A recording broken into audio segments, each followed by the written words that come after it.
Doctor Dilip Ayurveda ತಜ್ಞರು.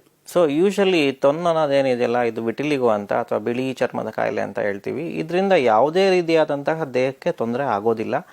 So ಇದು ಚರ್ಮದ ಕಾಯಿಲೆ ಅಂತ ನಾವು ತಗೊಳ್ಳಿಕ್ಕಾಗಲ್ಲ. ಇದು ಡಿಸಾರ್ಡರೋ ಅಥವಾ ಡಿಸೀಸ್ ಅಂತ ಹೇಳಲಿಕ್ಕಾಗಲ್ಲ. It's just a deformity. So ಆ ಸ್ಕಿನ್ನಲ್ಲಿ ಡಿಸ್ಕಲರೇಷನ್ ಆಗ್ತಾ ಇರತ್ತೆ ಅಷ್ಟೇ. ಸ್ಕಿನ್ ಕಲರ್ ಕಳ್ಕೊತಾ ಇರುತ್ತೆ. ಯೂಶಲಿ ಇದಕ್ಕೆ ಏನು ರೀಸನ್ ಅಂತಂದರೆ ಮೆಲನಿನ್ ಪಿಗ್ಮೆಂಟೇಷನ್ ಅಂತ ಇರುತ್ತೆ. ಮೆಲನಿನ್ ಪಿಗ್ಮೆಂಟ್ಸ್ ಅಂದರೆ ಬ್ಲಾಕ್ ಪಿಗ್ಮೆಂಟ್ಸ್ ಇರುತ್ತೆ ನಮ್ಮ ಸ್ಕಿನ್ನಲ್ಲಿ. ಆ ಬ್ಲಾಕ್ ಪಿಗ್ಮೆಂಟ್ಸ್ ಆ ಜಾಗದಲ್ಲಿ ಕಡಿಮೆ ಆಗ್ತಾ ಇರುತ್ತೆ.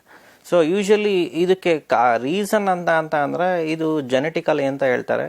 ಸೊ ಜೆನೆಟಿಕಲಿ ಅಂದರೂ ಕೂಡ 100 ಜನ ತಂದೆ ತಾಯಂದಿರಿಗಿದ್ರೆ ಓನ್ಲಿ 10% ಮಕ್ಕಳಿಗೆ ಅಥವಾ ಮೊಮ್ಮಕ್ಕಳಿಗೆ ಬರ್ತಕ್ಕಂಥ ಚಾನ್ಸ್ ಇರುತ್ತೆ. ಅಂದರೆ ಎಲ್ಲರಿಗೂ ಬರ್ತಕ್ಕಂಥ ಚಾನ್ಸ್ ಏನು ಇರೋದಿಲ್ಲ. Only 10% of their of springs can have this vitiligo. 10% ಅಷ್ಟೇ ಚಾನ್ಸಸ್ ಇರೋದು. ಹಂಗಾಗಿ ಭಯ ಪಡ್ತಕ್ಕಂಥ, ಎದುರುಕೊಳ್ತಕ್ಕಂಥ ಅಥವಾ ಏನೋ ಒಂದು ಭಯಂಕರ ಕಾರ್ಯ ನನಗೆ ಬಂದಿದೆ ಅಂತಕ್ಕಂಥದ್ದನ್ನ ತಲೆಯಿಂದ ಮೊದಲು ತೆಗೆದುಹಾಕಬೇಕು. ಓಕೆ. ಸೊ ಇನ್ನೊಂದು ಏನಂತ ಅಂದರೆ, ಈ ತೊನ್ನಿನ ಸಮಸ್ಯೆ ಸ್ಟಾರ್ಟ್ ಆದಾಗ 1 ವರ್ಷದೊಳಗಡೆ ನೀವೇನಾದ್ರು ಚಿಕಿತ್ಸೆ ಪಡ್ಕೊಂಡ್ರೆ ಡೆಫಿನೆಟಾಗಿ ಇದು ಕ್ಯೂರ್ ಆಗುತ್ತೆ. ಓಕೆ.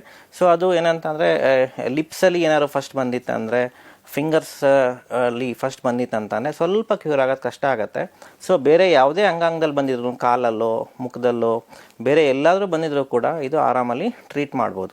ಸೊ ಯೂಶಲಿ ಇದು ಬರ್ಲಿಕ್ಕೆ ಕಾರಣ ಏನಂದರೆ, ತುಂಬ ಕಫ ಜಾಸ್ತಿ ಆದರೂ ಬಾಡಿನಲ್ಲಿ ಈ ತೊನ್ನಿನ ಸಮಸ್ಯೆ ಕಾಣಿಸ್ಕೋಬೋದು. ಇನ್ನೊಂದು ಸ್ಟ್ರೆಸ್ ಆಗಿರೋದ್ರಿಂದ, ಕಾಮನ್ ಆಗಿ ಸ್ಟ್ರೆಸ್ ಫ್ಯಾಕ್ಟರ್ಸಿಂದ ಮೆಲನಿನ್ ಪಿಗ್ಮೆಂಟೇಷನ್ ಬ್ರೈನಿಂದ ಕಂಟ್ರೋಲಿಂಗ್ ಇರುತ್ತೆ, ಅದು ಅತಿ ಹೆಚ್ಚು ಕಮ್ಮಿ ಆಗಿ ರಿಲೀಸ್ ಆಗೋದು ಸ್ಟಾಪ್ ಆಗೋದ್ರಿಂದ ಕೂಡ ಸೊ ಇದು ಸಮಸ್ಯೆ ಕಾಣ್ಬೋದು.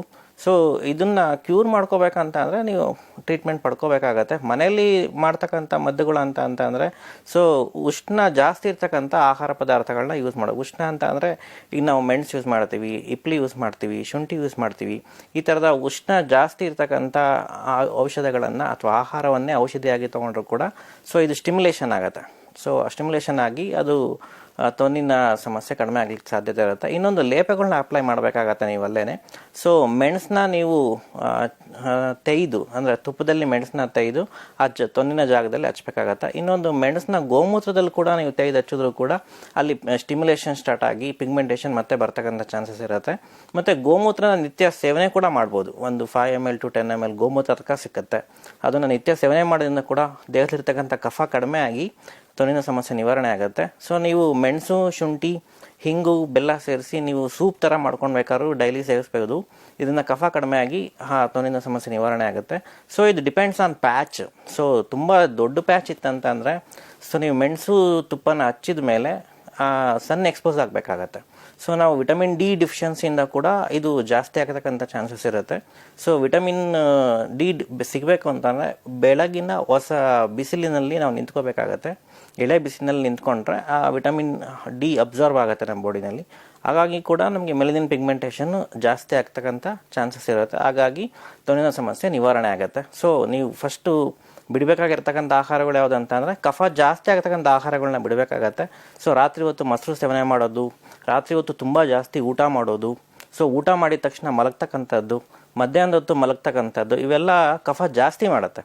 ಸೊ ಈ ಕಫ ಕಡಿಮೆ ಆಯಿತು ಅನ್ನೋದು ಕೂಡ ಈ ತೊನ್ನಿನ ಸಮಸ್ಯೆ ಬೇಗ ನಿವಾರಣೆ ಆಗುತ್ತೆ. ಸೊ ತೊನ್ನು ಅನ್ನೋದು ಒಂದು ದೈಹಿಕ ಕಾಯಿಲೆ ಅನ್ನೋದನ್ನು ಮರೆತುಬಿಡಿ. ಸೊ ಈ ಆಹಾರ ಪದ್ಧತಿ ಮತ್ತು ಆರಾಮಾಗಿ ಯೋಗ, ಧ್ಯಾನ, ಎಕ್ಸಸೈಸ್ ಮಾಡ್ಕೊಂಡಿದ್ರು ಕೂಡ, ಇದು ಸ್ಟ್ರೆಸ್ ಕಡಿಮೆ ಮಾಡಿಕೊಂಡ್ರು ಕೂಡ ಇದು ಬೇಗ ನಿವಾರಣೆ ಆಗುತ್ತೆ.